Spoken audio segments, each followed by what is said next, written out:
Bueno, pero ya comenzaron los golpes, ¿ah? Abu Gataz, del partido nacionalista, ha declarado pues que con Arauz el APRA salió del closet.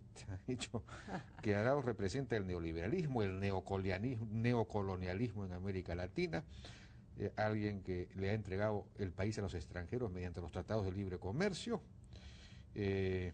Alan García trae a una candidata de los ricos para que lo represente el 2011, candidata de los ricos. Eso se lo van a endilgar.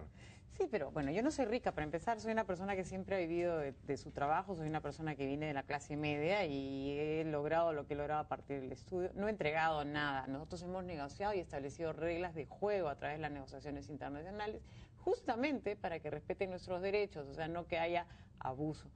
Y bueno, la verdad que le estimo mucho al señor Abu Gataz y creo que es una interesante persona, pero rico es él.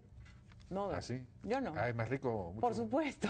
Veamos sus declaraciones juradas, ¿no? Pero bueno, no vamos a entrar en esos debates que creo que no son justos ni necesarios. Yo creo que aquí hay que ser propositivo y yo creo que lo que tenemos que hacer es que haya más clase media en nuestro país, ¿no? Y a ese es el objetivo, nosotros estamos poniéndonos a trabajar. Tenemos que hacer posible que más y más personas sean partícipes del bienestar y eso es generar más clase media en nuestro país. Fenómeno que sí se ha logrado. Estudiosos como el señor Arellano han mostrado claramente que la clase media en el Perú se está extendiendo de manera interesante y además con mucho más voluntad de autocrecimiento y desarrollo, todo el desarrollo de nuestras MIPES en el país. No es un solo fenómeno de Lima, también es un fenómeno que se está dando en todas las regiones. Y también lo ha visto Apoyo también, donde muestra un estudio donde los niveles clase medieros están creciendo. Y es más, cuando uno comienza a ver la estructura de cambio de los ingresos de las familias, encuestas que se pueden trabajar rápidamente, nosotros hemos encontrado que se ha duplicado el ingreso de las familias de clase media. De las clases más bajas se ha multiplicado por 4 más. Y en cambio, la tasa de crecimiento de los ingresos de las familias más ricas solo ha sido de 18%, 20%, cuanto más. O sea, hay una mejor asignación de los recursos en estos últimos años que está permitiendo a incorporar más gente a la clase media. ¿Cuáles serían las líneas principales de un gobierno de Mercedes Arauz si llegara a la presidencia de la República? Es decir, no sé, ¿cuáles serían los grandes objetivos en la etapa en la que está el Perú en este momento? Mira, yo creo que hay que afirmar la democracia. Si algo se ha logrado en estos últimos 10 años, y hay que reconocer aquí a Taniao, a Toledo, al propio presidente García, el respeto por la institucionalidad democrática y social, ¿no? O sea, que está incorporando más y más personas. Hay que respetar los derechos humanos, tener una institucionalidad política mucho más inclusiva, ¿no? Y a la misma vez respetar el orden democrático, pero poner disciplina, tampoco tener un desorden, que creo que a veces hemos sido demasiado permisivos. Creo que el tema de seguridad, por ejemplo, hace la necesidad de trabajar con un principio de autoridad un poco más fuerte. Tener más competitividad, una competitividad que sea, otra vez, una competitividad económica que sea inclusiva, que nos lleve a tener la capacidad de generar un empleo que sea digno, un empleo formal, que las MIPES, que son grandes generadoras de empleo, estén cada vez más con más acceso a la ciencia y la tecnología, que cada vez, acá en tu programa lo discutían todos los miércoles y yo la verdad que estaba muy feliz de que se trabajara ese tema, porque es un tema donde tenemos que invertir en nuestra gente, ¿no? Y invertir en nuestro conocimiento para poder competir internacionalmente y hacer que haya más recursos también en nuestro país. Y bueno, obviamente tener un país con más oportunidades, hacer más, ser más competitivos también socialmente, ¿no? Hacer posible que un trabajo que a mí me ha gustado, donde he trabajado un investigador como Jaime Saavedra, muestra que uno de los temas fundamentales que debemos trabajar es la igualdad de oportunidades. Y esa igualdad de oportunidades significa que a pesar de las diferencias que puede tener un niño de la ciudad de Lima versus un niño en una ciudad o un pueblo serrano en el Perú, esas diferencias de que sus padres sean más pobres o que no tengan a la madre o al padre, etcétera, no signifiquen menos oportunidades para que puedan tener educación, para que puedan surgir y tener bienestar. Y es ahí donde debemos enfocarnos en nuestro trabajo, ¿no? Bueno, pero claro, son objetivos muy loables, pero claro, siempre viene la pregunta del cómo, ¿no? El cómo, porque, por ejemplo, en el tema de la educación que acaba de mencionar, pues el Acuerdo Nacional acordó, para la redundancia, un incremento de 0,25% al año del PBI para llegar a un 6% del PBI del presupuesto nacional. Esto nunca se ha podido cumplir, no se ha avanzado un centavo, es decir, nos mantenemos siempre alrededor del 3%. 3.5, algo así. La verdad, aquí hay un tema de verdad, no es un tema de cuánto presupuesto, sino qué significa ese presupuesto. Y el tema se ha demostrado, por ejemplo, en el caso de salud, es uno de los casos donde y también en educación, es el trabajar con presupuesto por resultados. Uno debe enfocarse no en el resultado, no en el insumo, sino en el resultado propiamente dicho. ¿Cuántos niños tienen un nivel de capacidad lectora mayor cada vez o en capacidad de manejo matemático? Y estos niños, después ya jóvenes y adultos, ¿cómo pueden tener mejor acceso al mercado laboral? Si nos focalizamos en cuánta plata metemos, no necesariamente esa plata se va a gastar bien. Entonces yo creo que hay que trabajar y impulsar el tema de presupuestos por resultados, como lo hemos venido haciendo, que nos está dando, por ejemplo, en el tema de nutrición infantil, en educación, cada vez, valga la redundancia, mejores resultados. Hemos hecho posible que más niños tengan un nivel de comprensión lectora y matemática superior. Tenemos que incidir con mayor fuerza en eso. Y en salud pública también hemos reducido enormemente la tasa de nutrición infantil, sobre todo en las zonas rurales, donde ha habido avances importantes. Entonces creo que hay que incidir y seguir trabajando en esa línea. Hemos llegado a 18%, ¿no? A nivel nacional, que en las zonas rurales significa pues 40 y tantos por ciento. Pero el esfuerzo tiene que ser, hay que meterle, ahí sí es, recursos sí, pero con recursos bien estructurados a el objetivo fundamental. Cómo bajar ese nivel de desnutrición infantil y cómo incorporar a estos niños a una mejor educación y una mejor calidad de vida, ¿no? Eso significa tener también agua y saneamiento, porque si no tienen eso, la desnutrición infantil campea.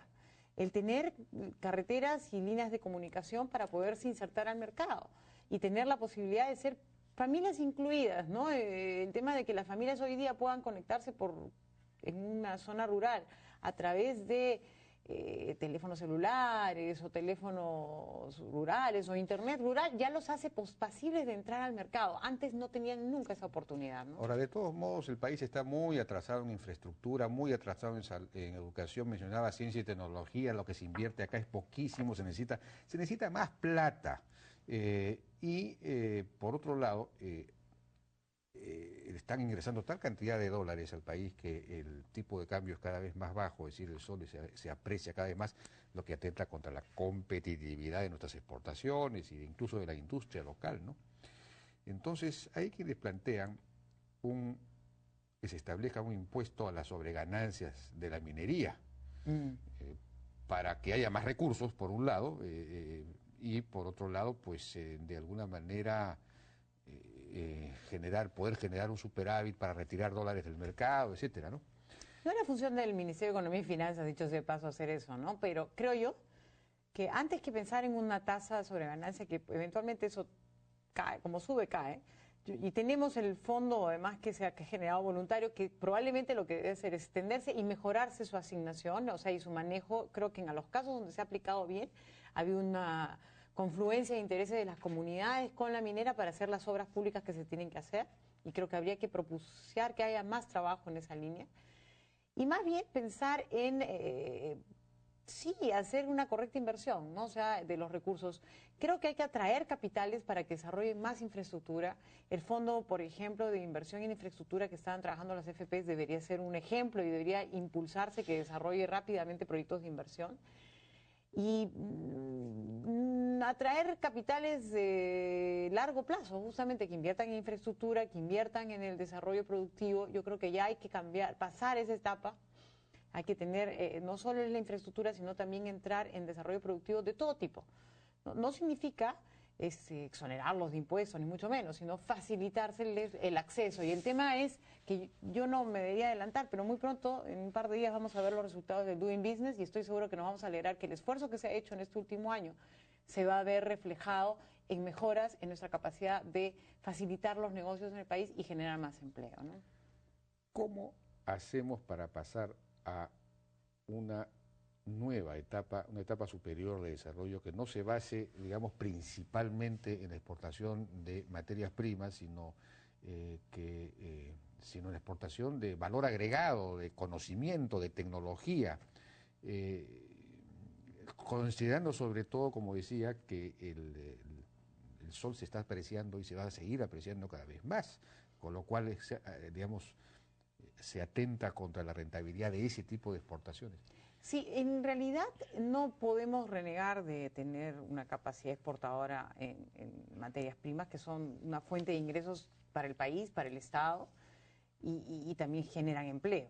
Pero creo yo que tenemos que comenzar a generar un desarrollo alrededor, por ejemplo, de la minería, de conglomerados productivos. Uno de los temas fundamentales sería interesante, ¿cuántos servicios, cuántos productos necesita la minería que podían ser provistas por productores domésticos? Hay una posibilidad de hacer cadenas de valor alrededor de nuestra minería. No necesariamente procesar la minería, pero sí generar cadenas de valor que dan además la posibilidad de dar saltos cualitativos, como hizo Finlandia, ¿no? Finlandia fue un país que partió de recursos naturales y de ahí dio los saltos cualitativos a la telefonía celular y a los tantos saltos de desarrollo tecnológico, ¿no? Creo yo que ahí es donde tenemos que comenzar a trabajar fuerte en generar un fomento y en el buen sentido de la palabra, un incentivo adecuado al desarrollo productivo de nueva generación. Pero es ayudándolos a articular, ¿no? Creo que es el enfoque porteriano de competitividad más importante, facilitando negocios, reduciendo los costos de transacción como es transporte, como es puertos, la parte logística, creo que son fundamentales y en eso se está avanzando bastante, pero a la misma vez generando todo un proceso, como ha sido, por ejemplo, los incentivos que dieron al FinCit, que eran fondos concursables, que han ayudado a generar mayor tecnología en las regiones, con las universidades regionales y con el sector privado para desarrollo productivo. Son ejemplos, pero esa, ¿no? la respuesta de que no necesitamos, la diste antes, de más recursos, sino mejor orientados, no funciona en algunos casos. En algunos casos sí se necesita más recursos. De hecho, hay más recursos. Hoy día la ventaja es que, por ejemplo, viene la minería peruana y está en proceso de crecimiento. El número de inversiones nuevas que van a haber durante los próximos años van a comenzar a madurar. Esta nueva maduración nos va a permitir crecer en recaudación, por ejemplo. Eso sin tener que hacer impuestos sobre ganancias, sino simplemente por el hecho de ser un país que es atractivo a la inversión. Y no es solamente minería, es también en la pesquería, una pesquería moderna que se está comenzando a generar alrededor de la pesquería de consumo humano. Yo creo que hay que fomentar temas como la acuicultura, hay que seguir trabajando en la parte agrícola, los proyectos agrícolas que se van a dar, por ejemplo, en el caso de Majes, en el caso de Chavimochic o Olmos, son de tecnología moderna y que van a permitir incorporar miles de hectáreas a la actividad productiva moderna, donde vamos a generar empleo digno y formal, y a la misma vez dar los saltos cualitativos que yo creo están aquí al pie de nuestras posibilidades, ¿no? Bueno, hablando del tema de competitividad, ese es el tema central del CADE que viene. Pero el APA no está invitada, ¿no? ¿O vas a ir a Bueno, yo CADE? estaba invitada como parte del primer panel, que era el panel inaugural, para hablar un poco de estas tendencias, de lo que ha sido nuestro trabajo en competitividad y lo que se viene en competitividad. Creo yo que todavía no habían elegido a los invitados porque lo estaban haciendo sobre base de encuestas, pero bueno, la verdad yo no voy a pedir una invitación formal, no es mi deber ni mi obligación hacer eso, Pero yo podría ir como ponente, como he estado propuesta inicialmente, y voy a estar ahí. Ah, bueno, pero eso es para hablar de una cosa que no Vamos a hablar de competitividad. O sea que no vas a hacer la presentación del plan de gobierno No me han aprista. invitado así, ¿no? Si es así, yo no puedo forzar a estos señores a que tomen una decisión de esa naturaleza. Ahora, en el APE no va a haber ni siquiera un equipo de plan de gobierno formado. No, sí, ya estamos comenzando a trabajar y ¿Sí? vamos a convocar a muchos independientes, no solamente del APRA, sino también independientes trabajando el plan de gobierno, ¿no? Ajá. Sí, no, eso ya estamos comenzando Pero a trabajar. no hay en este momento un jefe de plan de gobierno, por ejemplo. No, estamos trabajando con algunas personas que han trabajado en el plan de gobierno anterior y nosotros también y equipos que estamos trayendo a complementar, ¿no? Creo que es el momento, sí, ya tenemos hasta programada una reunión de trabajo estos fin de semana y cosas por el estilo, ¿no? Ah, bueno, pues vamos a ver entonces. O sea que de repente va a haber discurso del plan de gobierno en el CADE. No, bueno, yo no sé qué es la toma de decisiones de CAE porque es una asociación semana independiente, pero yo he sido convocada como en mi calidad de experta en los temas de competitividad. No, pues, pero eso ya pasó a la historia, pues. Bueno, pues es una decisión que se tomará en su momento, ¿no? En su momento. No, ya dentro de una semana y media es el CAE. Así es. Bueno, Meche, muchas gracias por tu participación.